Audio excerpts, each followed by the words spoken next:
I'm Brittany Lewis with Forbes Breaking News. At a press briefing on Tuesday, Florida Governor Ron DeSantis responded to the leak of a draft Supreme Court decision. The popular Republican governor and possible 2024 presidential contender called for an investigation into the leak. DeSantis also called it unprecedented and a, quote, judicial insurrection. Let's listen in. Yes, ma'am.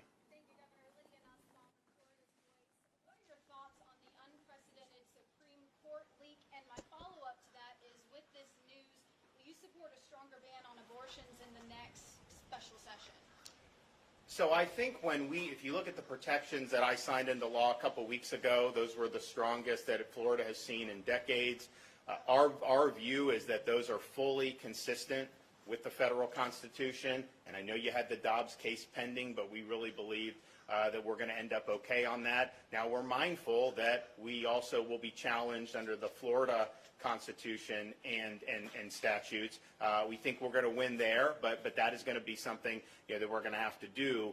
At the end of the day, it's a mistake to read the federal Constitution to completely prohibit any pro-life protections. That's not consistent with the text history structure.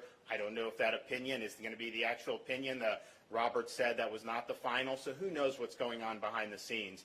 I will say, though, to have that leak out the way it did was really unprecedented, and I think it was really an attack on a lot of the justices. I think it was an intentional thing to try to whip up a lot of the public, to try to make it very political, potentially try to bully them into changing one of their positions, and that is not something that's appropriate for the judicial branch. And so I know they launched an investigation. They need to figure out who did that, and they need to hold them accountable, because that's a real significant breach of trust.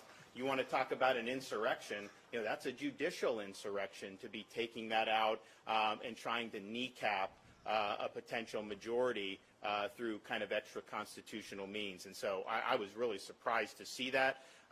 But so we'll see what ends up being the result going forward.